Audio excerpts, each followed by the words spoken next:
Hey guys, Infidel1258 here. Today I'm going to get into another frequently asked questions video, which means I'm going to go to that comment section. I'm going to look for 3 comments from 3 different videos, maybe a few more, and we're going to see what you guys are interested in. I'm looking for questions and even critiques that are maybe sparking conversation. I look for thumbs up, I look for reply backs, etc. to try and spark some conversation. So let's see what we get. I have not looked at the comment section before starting the video, and so we'll see together what is in there. Okay, let's just click on I have responded to even. Okay, so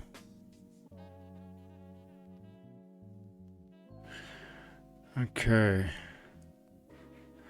Oh, a lot of comments actually on the yesterday's video regarding vouchers. So I did a video on the vouchers. There's 2 proposals right now, or pre-proposals with respect to vouchers. I am inclined to say that I prefer the proposal being made by Crypto Eater. And by the way, if there's any question whatsoever, there's no money being exchanged hands here to say that.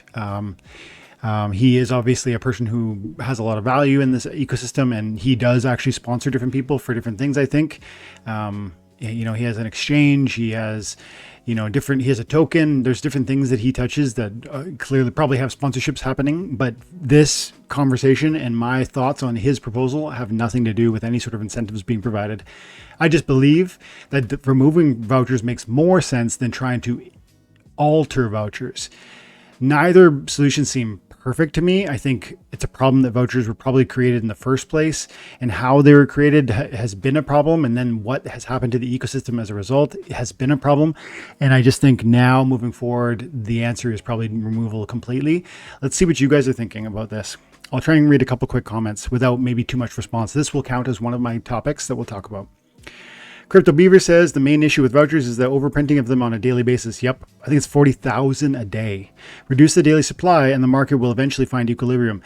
I think you're right, but also it's not just about the daily supply going up. It's also about the existing supply, because if they're on the shelves available for sale, then that will weigh down the marketplace. We've seen this previously with DEC, and I think that's just going to be true of every token, because if your shelves are stocked, even if there's not new incoming supply, the shelves are still stocked, and the prices won't increase until those shelves sort of become bare. That's how supply demand mechanics will work.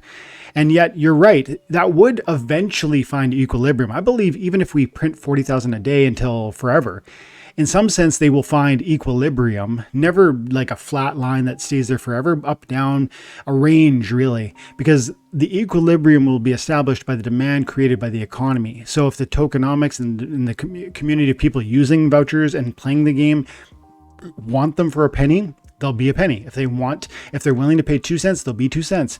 And that's how it will ultimately unfold. I do think you're kind of onto something, that if you reduce the supply or the creation of new supply, that would really help. But I don't think that would be a silver bullet.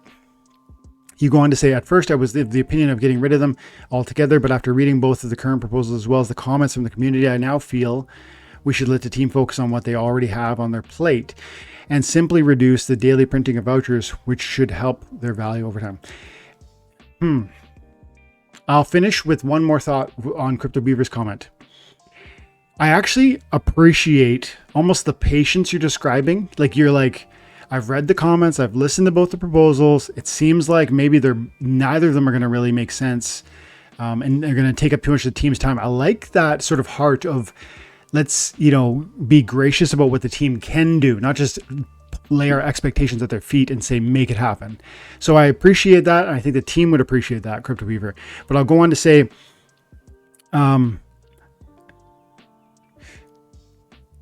it feels as though we have 2 interesting suggestions and they're already put to proposal. And so at this point, I would say let that process unfold. And your idea isn't bad. I'm not sure I would agree that it's better than the other 2. And it's interesting how this community, Matt talked about this in the recent DAO town hall. And he talked about how everyone has these different ideas, and it's like, many of them can be good ideas. Maybe they're opposing ideas, and yet they carry some piece that's positive or logical or beneficial. And I could argue that deleting vouchers would be positive in many ways. Maybe it'll be problematic in others. I could argue that reworking how vouchers are what sort of value they carry, which is the People's Guild approach, has value. And yet I think that has bigger problems. And then finally, yours is like a third idea that we just cut supply or the creation of new supply. Maybe there's even a burning, maybe there's even a halving, maybe there's even, you could think of a lot of ways to approach the reduction of supply. But I think it's a third idea. And as Matt pointed to, we need to kind of just let the ideas that come forward either come forward and die or be put forward and succeed. And I think one of the two actions is going to unfold. Either they're going to be totally cut or they're going to be reworked. People's Guild or Crypto Eater. Either way, as my final thoughts from this video suggested, the price of vouchers will be impacted, because both proposals, and even your proposal would be a boon to voucher price. But the existing proposals that are currently, at least the other day, were positively being viewed. Both of them would have negative impact on the price. And so this is the People's Guild one, this is Crypto Eater's one, and they're both still passing. This is the pre-approval process. So they go through this, and then they're going to be put to the market or to the actual vote. And both of these are going to hurt voucher price. Either Crypto Eater is going to delete them and they're not going to carry long-term value at all, or People's Guild would have us rework the value with some unique new offerings. But I would argue that's going to be a new and limited-ish sort of value or usefulness. And I believe both proposals result in a weaker voucher price, either a 0-cent price because it's being deleted, removed from the game, or a lower price because it has less utility than it currently does.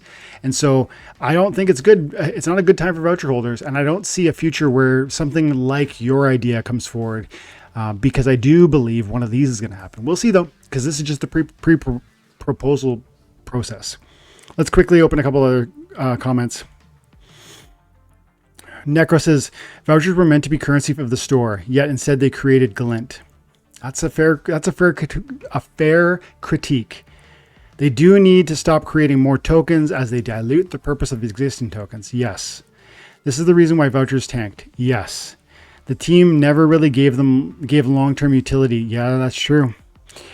Loyalty is not paid here, unfortunately. The expectancy of loyalty you have to understand was promoted by Aggie back in the day. Yeah, that's fair. Everything you're saying here is fair, Necro. We drank the Kool-Aid and got burnt. I love the game, but focus should be on providing long-term utility to vouchers or replacement of the equal value. This is definitely a long-term pain for existing node owners. Yes. Everything you say is true, and I agree with it. And yet, in this moment, I think there's tough decisions to be made. And I just think maybe the one way I would go, again, let's see what the community says. I'm just one person in the audience, but I'd say with my 250,000 SPS, I'm inclined to vote yes on Crypto Eaters, and probably I'm going to abstain on People's Guild. That's how I feel. Let's see what the people think. But I understand and agree to everything you said. Marcus has some salt, I think. Open your eyes. This game is dead. You hype every bull. No critic or nothing. Not serious. Okay. Thanks for your comment. Appreciate you, brother. Let's get two more from this one. My financial journey. If you say the loss in value for license holders is only temporary because in theory it will help the entire economy pick up, why should the license holders be the fall guy? That's a fair comment. And I'm not saying I didn't argue, I don't think, that it will be a temporary impact to license holders. That's actually what Crypto Eater said in his remarks, in his proposal. I'm not entirely sure I agree, but I was trying to outline or explain what he might be suggesting there. That's, if it sounded as though I was arguing that, it was probably because I was taking on the perspective of what it seems Crypto Eater is suggesting and trying to articulate the fullness of what that argument might be. I'm not certain I agree it will be short term, unless you start to see some new reworked reward. Imagine this: vouchers get nixed, validator node operators are impacted by that from a short-term perspective, but then SPS is maybe the new reward for operating a node. Is that going to give them greater gains than the vouchers would have? Alternatively, think about this: vouchers are nixed and it helps DEC return to peg. Just imagine, maybe I'm wrong about this, but think it through. If DEC returns to peg, in part because vouchers are eliminated and that that erases a distraction that is currently probably impeding DEC. DEC ascends to peg, SPS starts getting burned, SPS price pumps, players of the game, including validator node operators who will be long-term the ones who sustain the game, right, through the node operation, are going to benefit by that long-term asset appreciation of SPS, which in turn should attract new players, which in turn should benefit them as, I assume, card holders and node holders. I do believe the broader success of the game is the best, or is in the best interest of every player. Let's leave it there, and we'll get a couple from different videos. Soulbounds are the answer I talked about in this video. Soulbounds are the answer. I was talking about, I think it was a clip from a recent town hall where Matt was talking about how soulbound cards in the game unlock the ability to give away things to players who don't have a mage, what's it called? A spell book. So you don't pay the $10 to play the game, but we can give you free things because we don't really care what you do with them because they're soulbound. You can't bring them to market. You can't rent them out. They're soulbound. And so that soulbound technology, and that's kind of what it is. It's a piece of technology that the game is now using, can allow new players to enter the game in a way that was never before possible. And this is interesting because it touches on a People's Guild conversation with Matt that came out, I think, yesterday or today, which is the July 11th or 12th. And they were talking about onboarding new players. They were talking about around the 12 to 18 minute mark, you'll find that Matt and the team and the People's Guild team were talking about the idea that Matt's no longer opposed to free to play. Like, you should be able to play the game without there being a cost, he thinks. And hopefully that will excite new committed players because you'll taste it, touch it, enjoy it, and stick around. And he thought that might be like a tutorial mode, which might be time limited, but maybe you'll get access to cards. And then maybe you'll grow that profile of cards, a portfolio of cards will grow because you'll play it, which is kind of like Soul Keep. You play level 1 and you beat it, and then you get some new card. You play level 2, you beat it, you get or it's also like Plants vs. Zombies, which is a super famous game that you might have played. You get a new type of card that you can play the next level if you beat the prior level.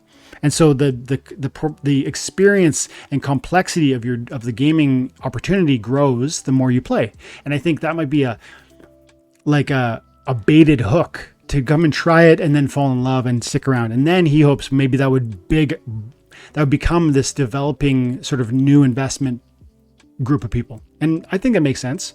So if that's the case, if that's right, then the Soulbounds could be really powerful in terms of leveraging a new player growth. We'll see. That seems to be his thinking.